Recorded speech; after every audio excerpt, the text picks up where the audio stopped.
Okay.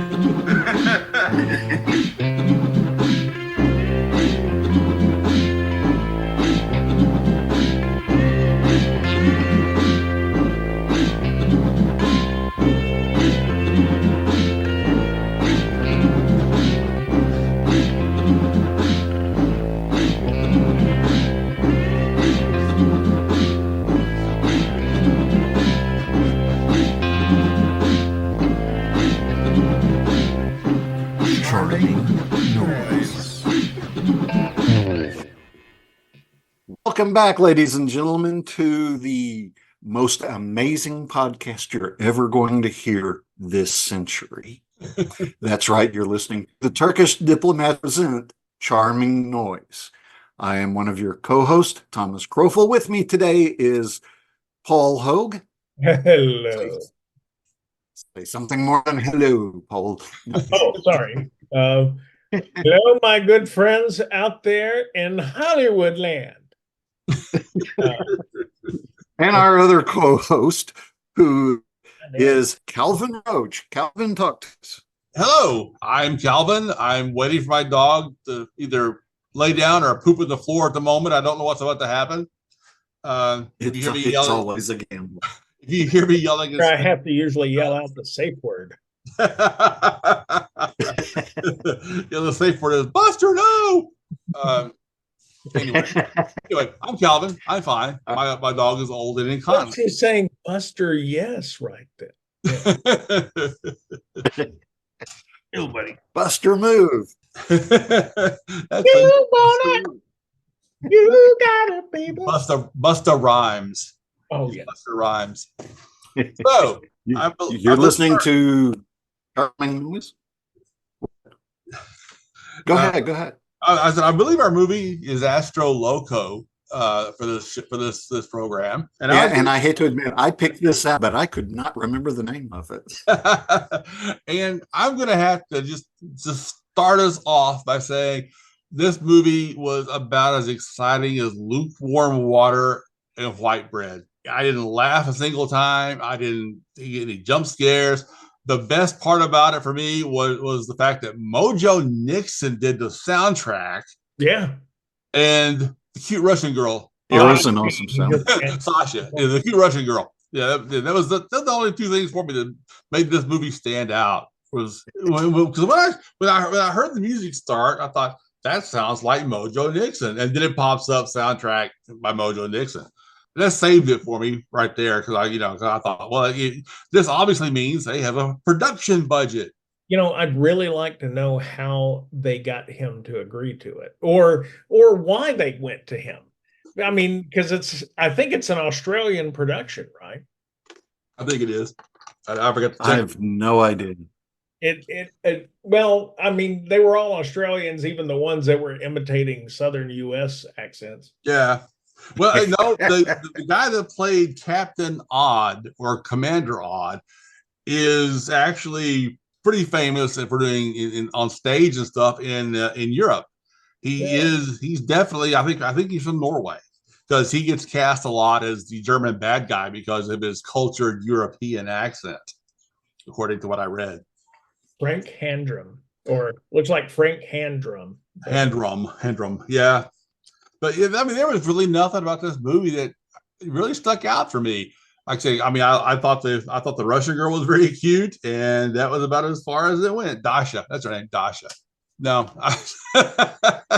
although Sebastian, the kid who of course is supposedly from China, reminded me of about 2/3 of the people I knew in college. Okay.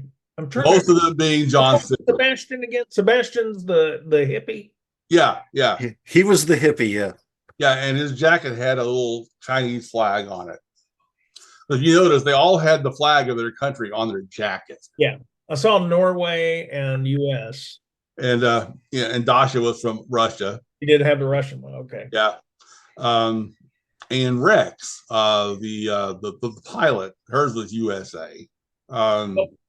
Well, maybe we ought to have Tom recount our excellent feature, and then I'll give my input on it. Okay. Tom. Okay. So I'll do the I'll do a quick plot summary on this. So the story on this movie is that they are going to Jupiter 4 point something or other to go and mine uranium or something very, very rare on Earth anymore. Because this takes place in like 2071 or something like that. 2074. Yeah, I thought to make sure of that one.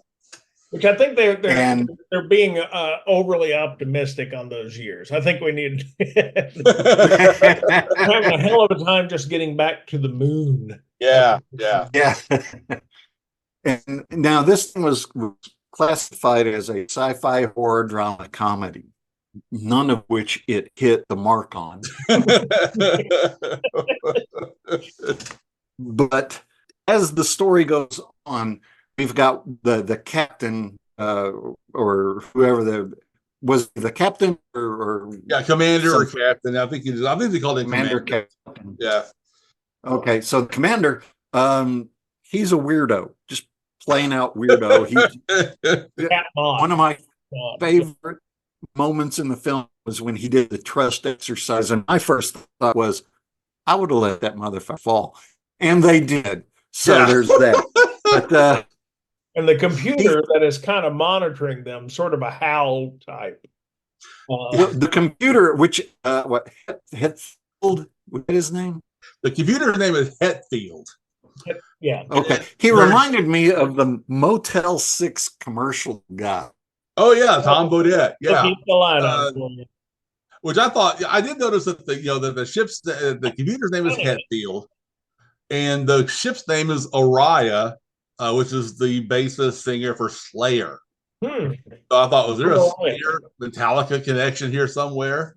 Who knows? There is, only in that I thought this movie rocked, and I'll get to that in a moment. Okay. So it's going to be a counterpoint with Paul. Because I know Paul probably doesn't like it. I'll tell you straight up, I can't say this is a good movie, but I liked it.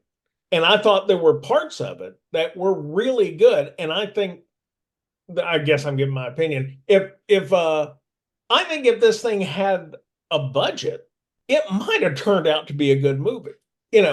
Proper. Oh, I would have to agree with you there. Granted, they stole the storyline, of course. Yeah, it was a straight ripoff of Alien. Alien and mixed with 2001, mixed with. I think Firefly was coming out about the same time. I have a feeling you watched some episodes of Firefly. Well, the movie came out in 2021. It's like ours, but written intelligently. Yeah, I mean, the movie came out after Firefly was taken off the air. This movie the movie's from 2021.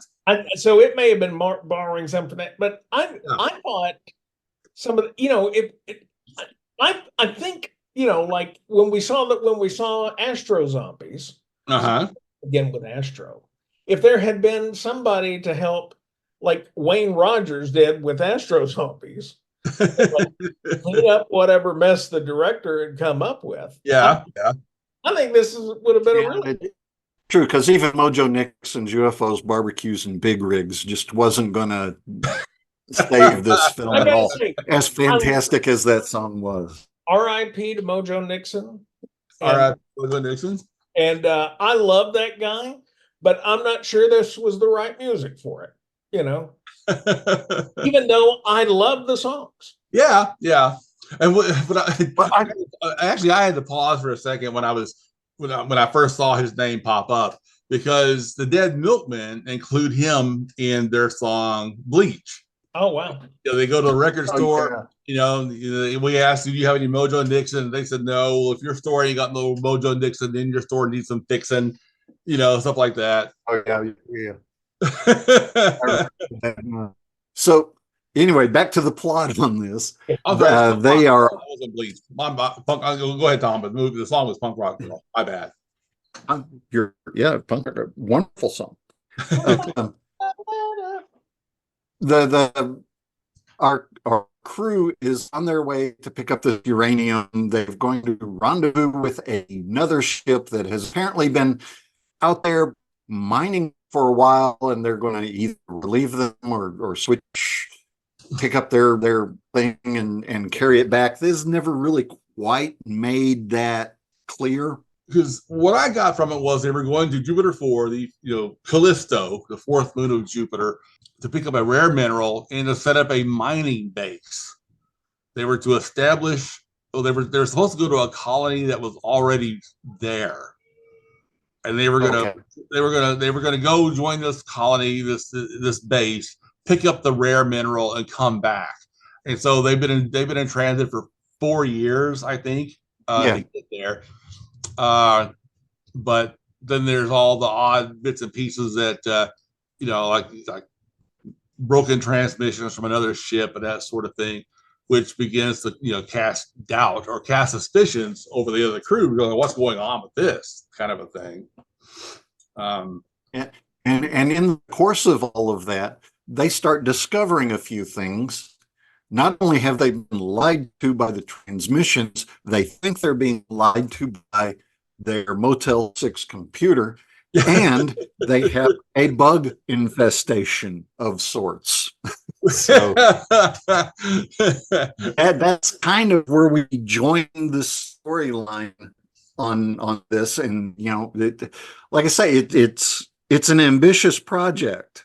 Mm-hmm. And one of the reasons why I thought it was an ambitious project and deserves a lot more credit than I'm probably going to give it in this show is just for the sets alone. I loved the sets, not just the CG and the models, because some of those ship models were CG generated, but some of them are actually, it's a painted model that they scanned or something. Yeah. And, you can actually see the paint streaks on it. Right. But like there was a scene in there that they did several times. You could tell they didn't have the budget for a whole lot of set. Right. So they just hung things over a black curtain. Yes. And so you've got objects that are just floating in the room there. They're sticking out and they're moving around in them. And it's like, oh, we need now we need to go to the kitchen. Well, let's take this rectangle off the wall and put up a sink. That was kind of the way that they did that. And then the part that got me the most was the spacewalk. I loved the spacewalk because how would you do a spacewalk? Listeners, think about that for a moment. These people with no budget, they came up with, let's just use a handheld camera or two, because it looked to me like they had two of them. And we'll put a green screen up and we'll float it around on somebody's shoulder to make it look like they are floating in space while they walk across the floor. It's just those little innovative ideas that made me go, they were really hopping on this thing. They were doing their best. For what they had, I mean, it wasn't that bad, although they were perfectly centered on camera the entire time. And it was, it was like Wes Anderson made 2001, but with no props, Yeah. So there was some problem. Now, the biggest science challenge they had was when the guy had to do the spacewalk. I think it was Captain Odd had to do the first spacewalk to do the repair. And he changed out some antenna, and then he sat down the old antenna after he unscrewed it. Yeah. Which I'm thinking you gotta have something better to seal off things than screwing it in space. Throw on a washer. What the hey? Anyway, he takes it off and he literally sets it down on the shuttle. Yeah. Like it's a table, because they didn't have enough of a budget to simulate, other than the spacewalk. They had artificial gravity everywhere they went, so much so that it was like they could literally set something down. Yeah. Yeah. And they could have played with, hey, they're flying around Jupiter. It's pretty big. It's got a lot more gravity. We ought to be like in Earth gravity, well above they could have played with that a little bit. Yeah. Yeah. Unfortunately, I don't think science was a big no, because Jupiter's radiation belts would have fried them long before they got the Callisto. But this is 2020 or 2074. That's right, because so the they fixed that by now. Yeah, the adult size onesies they wore as their spacesuits protected. Oh, that was awesome. Because I kept expecting the ears on the things to pop up and wiggle. I mean, because when I first see Captain Odd drifting out on his spacewalk in a Tigger onesie, I just about fell out. All of them had like stains and throw up at some point all over their uniforms. Yeah, and Sebastian. Oh yeah, Sebastian, his clothing was filthy. I'm getting kind of grossed out by Sebastian's shirt. Mm-hmm. All it was, I'm like, oh shit, it's sticking to him. I kind of found I just didn't. He was my least favorite character. I think he was trying too hard to act like a stoner. Oh yeah. Oh, I'm sorry, I didn't mean Sebastian. Who was the older gentleman? Lucian. Oh, yeah. I like Lucy. Lucy was a surprise breakaway star for me. Apparently, he's pretty well known in Australia for roles in television movies. I've seen him in stuff before, yeah. And apparently, when I read a little bit about him, apparently he expected this to be kind of a comeback movie for himself.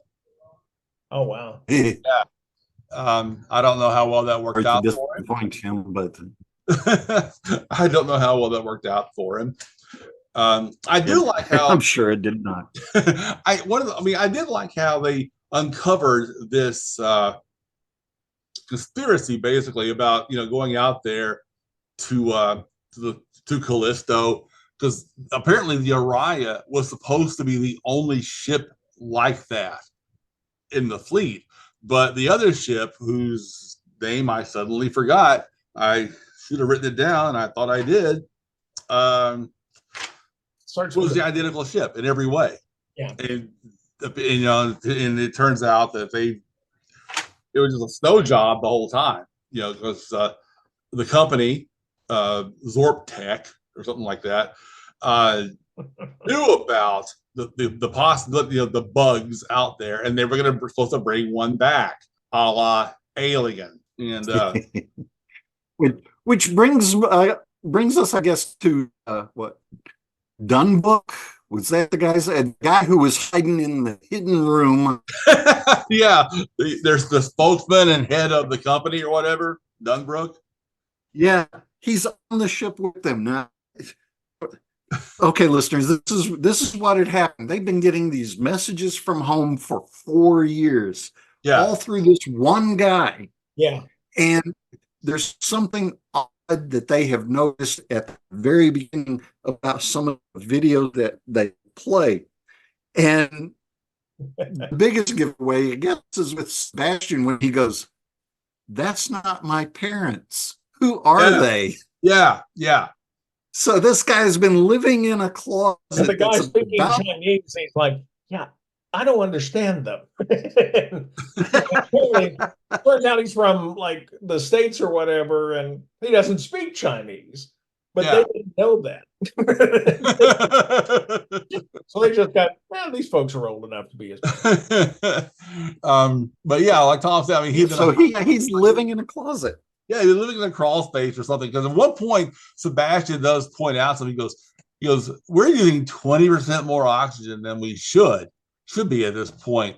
It's like there's somebody else on board." And that was a little bit of foreshadowing, I guess, to find Dunbrook there. Somebody would have found that closet sometime during 4 years. Well, they found the closet, that closet over on the other ship, and so when they came back to the Araya, they're like, "Well, there was a dead bug in that closet. Let's see what's in our closet." So they moved the big metal case over. That's right. Yeah, and Dunbrook kind of comes sliding out, kind of a thing, And they're like, "You've been hiding in here for 4 years?" "Oh yeah. I've been broadcasting all your updates from in here, things like that." And he's so casual about it. He really is casual about it. I'm annoyed with them, like, "Yeah, so I've been living a wall away from you guys for 4 years." 4 years that dude's been in a closet. pretending he's not hiding in a closet. Okay, now here's a little something. Which makes me wonder. Yeah. Go ahead. Go ahead. Oh, I was going to say, No, Kelvin. when they catch up with Dumbrook, he explains that, yeah, the company is going under. You were sent out here basically is a one-way mission by the company to bring back this thing, so they get mad at him. And if you remember when Captain Odd began going kind of crazy and his nose was bleeding and so forth, they threw him in a locker room, kind of a closet, to lock him up. So they're like, well, let's throw Dumbrook in there with Odd until we can get a chance to take care of this. They open that locker, and there's Captain Odd, who's a giant bug, and nobody reacts to that. Nobody. I think they lost a scene somewhere in there. I really do. Because it was kind of like, well, they're acting like they've already seen this. Yeah. They already had, and somebody left that out of this.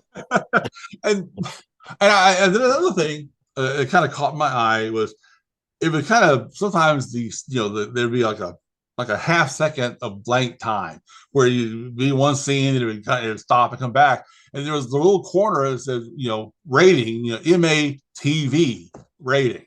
So was this made for some kind of television or streaming? Yeah, there was nothing MA in this, was there? No, nothing. There's no nudity. I think the word shit came up once or twice. I don't remember the F-bomb ever getting dropped.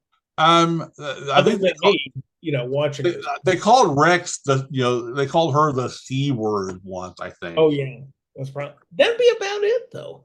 Yeah. But it's an Australian film, so calling somebody a cunt is just kind of Tuesday. They do that on the fucking newscasts. It's a tradition as old as the country itself. My grandfather. And today in Australia, the Prime Minister, that cunt. It's Australian for cunt. And this one's really I may actually have to bleep this show. Why? We didn't do it in the first one when we were going weedy. Yeah. We have standards. Apple so far hasn't cared what we put, or Google hasn't cared what we now put. That we have a fan base, we have standards. All 20 of them. 15 of you. Yeah. So we have standards. For you to name the standards, but you can't. Anyway, there's a disease, by the way. Did we mention the disease? Yeah, I thought sort of, but I thought it was the one that turned them into bugs. Go ahead. Yeah, I think it is. I think it's what turns them into. Well, first they become like angry maniacs, and then become like Manchurian Candidate soldiers for Jupiter, supposedly. Yeah. And I got to say, the reveal that the computer Hetfield, when they figure out he's been helping fake the messages, knew all along, didn't tell them, and that, by the way, they're not in the right place to be able to return to Earth properly. Yeah. And several other things are all kind of revealed through a few questions to him, and he just answers, I gotta say, that was pretty good. I genuinely got a chill from that. Like, well, hell, that's the best scene of the movie. And so I thought it was going to keep that kind of tone after that, but no, they want to go make. I think they did not know what movie to make here, and they they should have stuck with science fiction. They could have still had a sense of humor, but not tried so hard to make it a slapstick comedy at the same time. The voice for Hetfield was a comedian named John Reap from North Carolina, and he's been in several low-budget, like auto racing movies and things like that, as well. In addition to doing stand-up kind of a thing, he was the voice for Hetfield. Well, that would explain the Motel 6 voice. Yeah. Yeah. And the other ship was it the Perazzo, the other ship? Something like that. Yeah. Yeah. Their computer's name was Dorothy. And I didn't notice it at first, but she had an accent of sorts. And her voice was done by Chiara Costanza. And she was a DJ raised in Torino, Italy. And I thought, she lives in Australia, so she has this weird blend of Australian and Italian in her accent, which I thought sounded pretty cool. Because Hetfield sounded like the guy who lives across the street from me. That didn't, that kind of a thing. But Yeah. I thought she was pretty cool. One of the things that I absolutely loved the way that they did this was, and Paul alluded to it earlier, the reveal of the bugs taking over people, and they're going, I don't know what we're doing out here. We are going to kill everyone. That sudden switch in the whole place. We're going to annihilate all of you because Jupiter is ours. It's sacred. Yeah. Which I thought that was creepy as hell. Yeah. And for me, that was the 2001 tie-in, because in 2010, when they go back to Jupiter, they're allowed to go to any of the Jovian moons except Europa. And so that was kind of a tie-in for 2000. Huh? What, Paul? I said, "Oh yeah, well Europa too." Well, Uranus. Your mama's anus. And one of the other things that I liked, well, there were two things that I liked. One of them was the fact that if this had been an actual space company going out into space, that would need, as the premise of this movie is, a computer that would keep these people from going stir crazy. Because, if you're confined to a place for a long time, you find really interesting ways to entertain yourself, as any of us in the military could tell you. I remember we took a skull can one time, and that was a hockey game right there. I tried to steal a pallet of heaters from the Russian army. Do what now? I tried stealing a pallet of heaters from the Russian army. Sorry, sometime. And the other thing that I loved about this movie sorry, excuse me. Go ahead. No, go ahead. You already started this story. Go ahead. No, I would just, well, I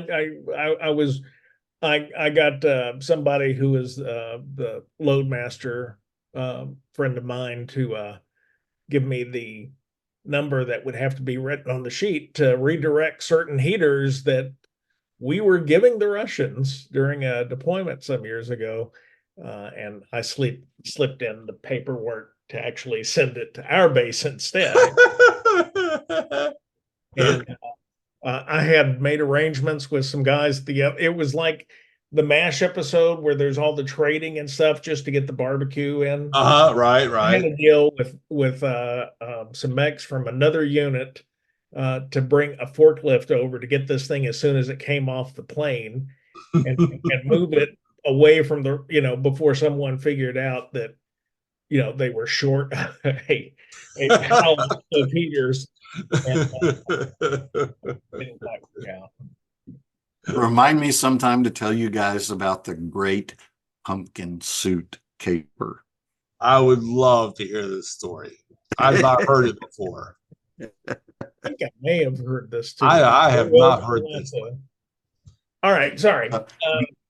Maybe after the show we'll get back on and I'll share it with you. All right. Okay. One of the other things that I loved about this movie was the fact that when they went in there to dumb down the computer, that they had no idea what they were doing. They literally just kind of went in there and started pulling things out of it and got lucky that they were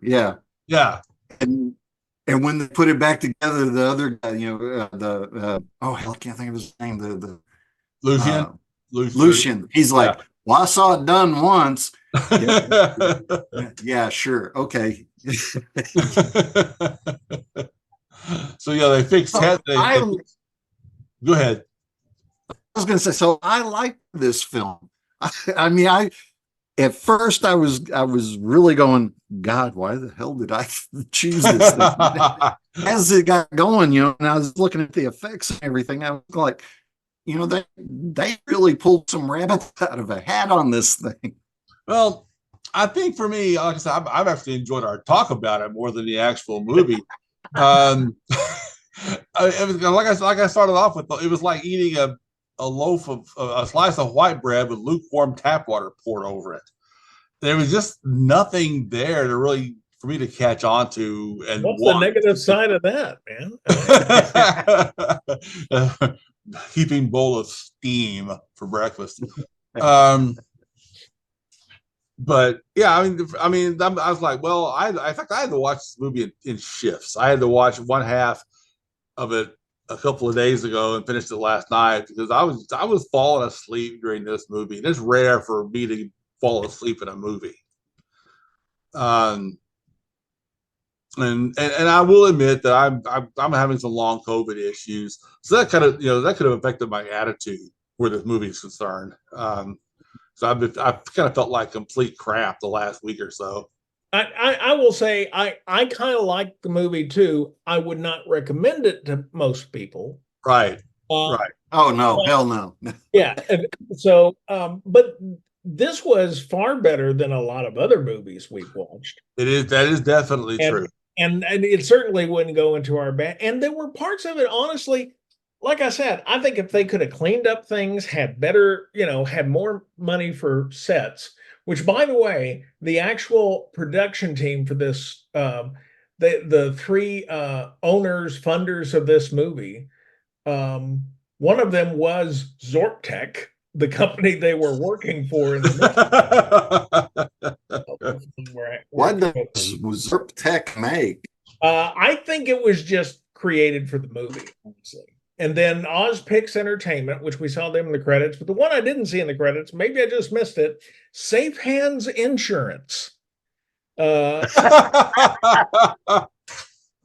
Which is like, I guess, the Australian copy of Allstate, yeah. So, Safe Hands, mate.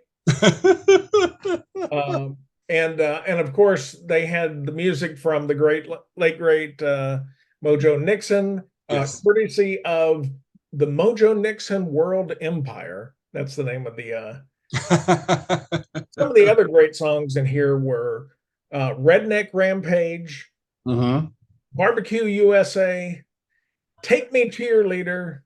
Did I mention Rabies Baby? I like that name. No. And my favorite title, the penultimate song, Perry Mason of Love. Perry Mason of Love. How much more time do we have left here, Paulie? About 3 minutes. Okay. Yeah. Okay. Well, since we're kind of doing some filler here, here's some more about Chiara Costanza, the voice of Dorothy. In 2018, she received the Palme d'Or at Cannes for a soundtrack for the movie All These Creatures. Really? Really. I just happened to glance over here. She's classically trained in Italy on piano, then later exposed to electronic music when moving to Melbourne. Show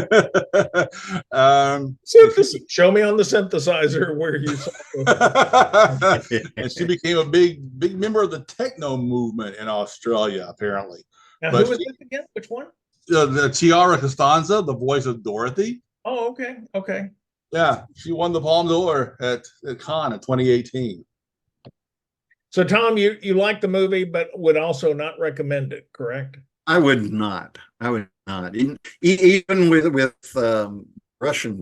Oh, Dasha. I mean, Dasha was just so cute. I wanted to rescue her. I was disappointed, but she died. And became the bug that chased Lucy in through the ship. And they sort of made that decision really at the last second, too. They're like, hey, throw this in your mouth. And all of a sudden she starts foaming up just toward that elevator. Because up until then, you think everything's okay. Yeah. But apparently, if you just share those little Chinese buns they were eating, that was enough to get infected. So, which was apparently all their food was in that form that yeah, they had been eating for the past 4 years, and they would put little faces on them and stuff to make them interesting. yeah, another little ripoff from Firefly, I think. I never watched Firefly. I know nothing about that movie or about that show. Firefly is like this, but with better characters, far better writing, and a budget. Yeah, I mean, it has a huge following, and I can't deny that. And Yeah. I don't know, I've just never watched it. I tried to get into it, and it didn't hook me. I didn't stay. I don't know. Well, Tom, I'm a huge Firefly. I can't even say it. Firefly. You like Firefly? fan. You like Lightning Bug? I like Firefly. I like Lightning Bug movies. I like them bug movies a lot. Bug movies. Woo-hoo. Bug movies, that hits, man. Bug movies hit. Well, I guess it's my turn. With less than a minute. It's my turn to pick What? the next movie. Is that right? It is your turn to pick the next movie. What you got? Anything? I don't have a clue yet. Oh, the boys were so close. It's like they've been smoking Astro Loco.